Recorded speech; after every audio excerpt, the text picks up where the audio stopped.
Okay, so this is a guided standing practice.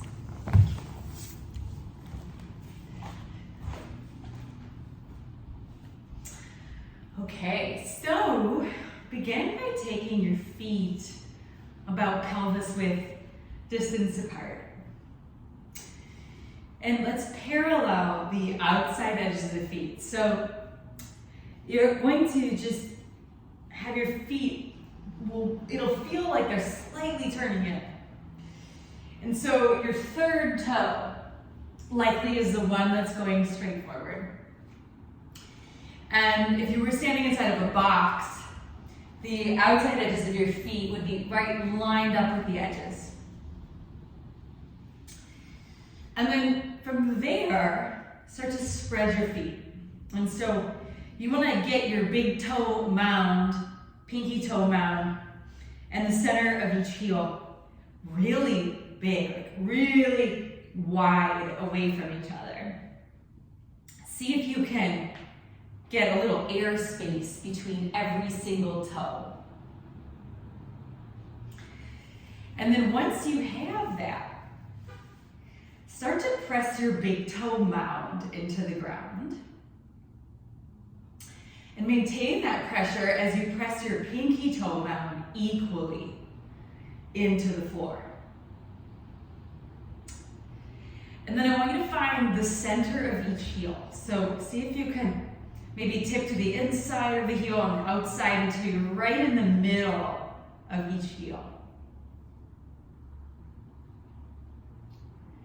And then just take a moment to really feel your contact with the floor or the ground or wherever you are. See if you can sense that contact. And just through that contact, can you sense all the way down to the earth underneath you?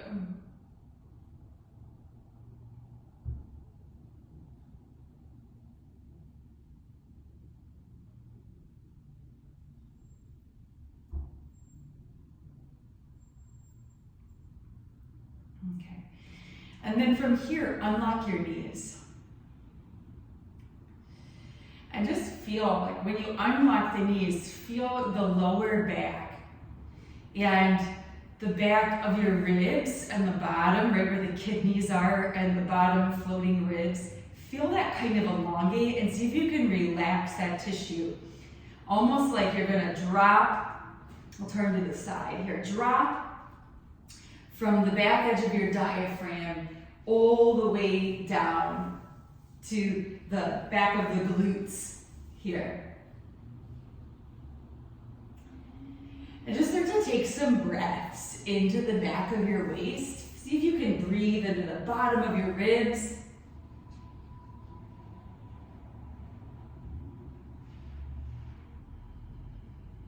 Into the back of the waist where the spine moves through.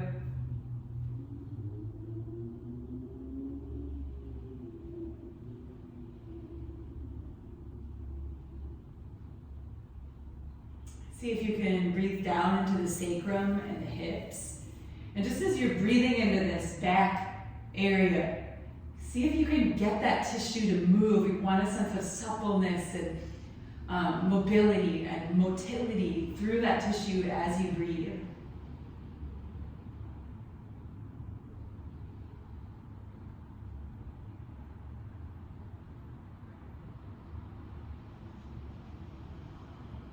Yeah.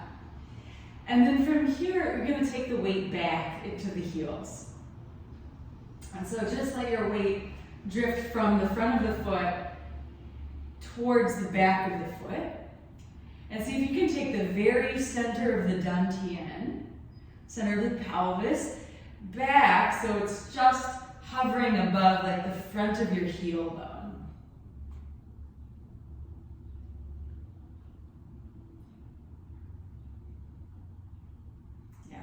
Okay, and then once you're here, see if you can feel the way that the arches of the feet are starting to pull up and the front of the shins are starting to activate. And as you get your weight back here, the body will start to suspend itself long. It's like gravity reverses itself a little bit. And pelvic floor diaphragm and the breathing diaphragm sort of suspend up away from each other.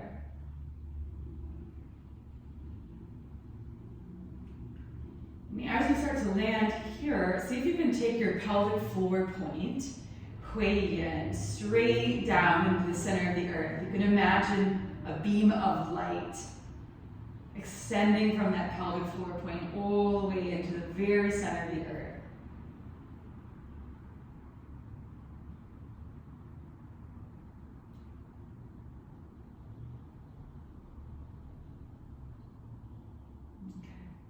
And then once you have that, start to connect to the sky a bit from the crown of the head point by Widen. So you're going to pull the base of your skull back and up. And so you feel your neck actually lengthen a little bit, let it get a 1/4 inch longer.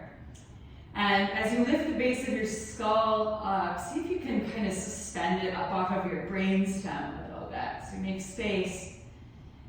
And from there, you start to feel your sternocleidomastoid and some of the muscles on the front of the neck start to take some of the weight of the head. Yeah. And feel for that crown of the head point. You're going to aim it at a single star in the sky. And as you aim it at that single star in the sky, you can imagine a beam of light coming from that single star down through the crown of the head, right down through the torso, out the pelvic floor point, into the center of the earth.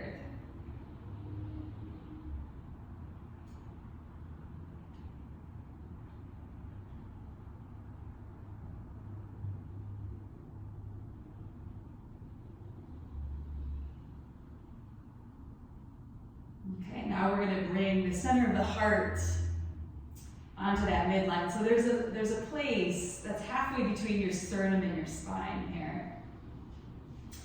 And see if you can bring that center place onto this midline. So you've got a nice curve in your thoracic spine. And you can even start to just take your breath behind your heart, start to fill up the back of your lungs. You've got 60% of your lung tissue back here. So see if you can breathe a little space between your heart and your spine and get a sense that every single rib moves a little bit.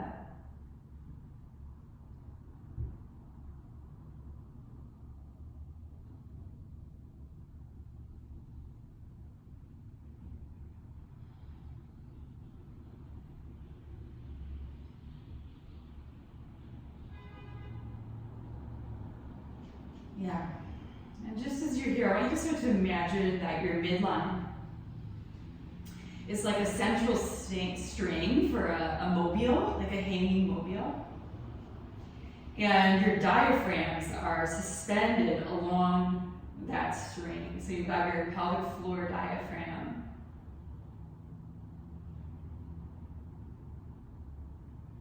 And you've got your breathing diaphragm.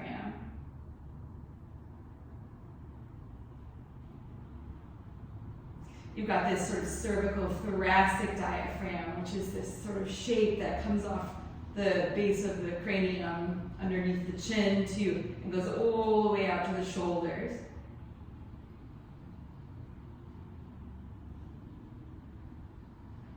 And you can kind of sense that the roof of the mouth is a diaphragm, and even the crown of the head.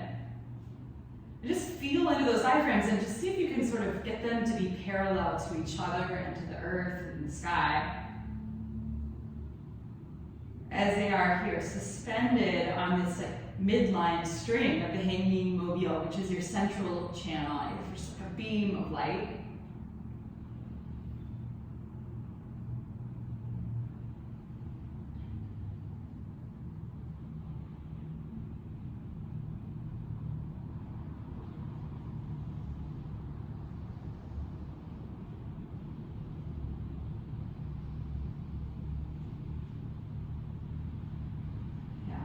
Gently bring the shoulders out to the widest place, so they're not forward towards your front and they're also not pinching together in your back, but they're pulling out away from that midline of the central channel. You're just pulling them really wide.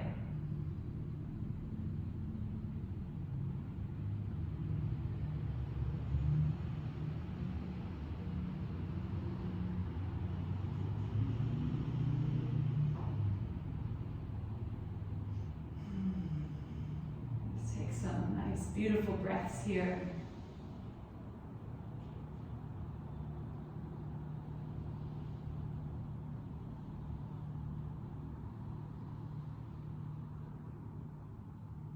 Focus on the sensation of breathing.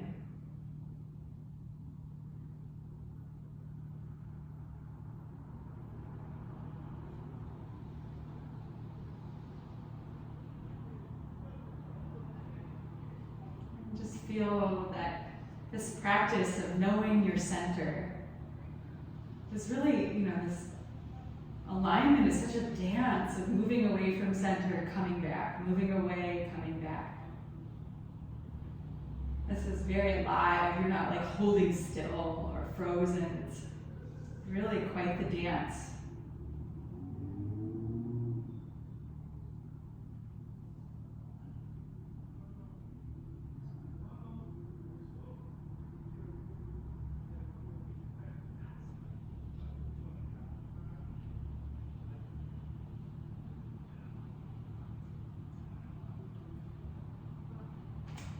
Okay, good luck with it. This practice alone it's a powerful one. It's one of the most powerful practices that I personally do and have done for years and years, like every single day.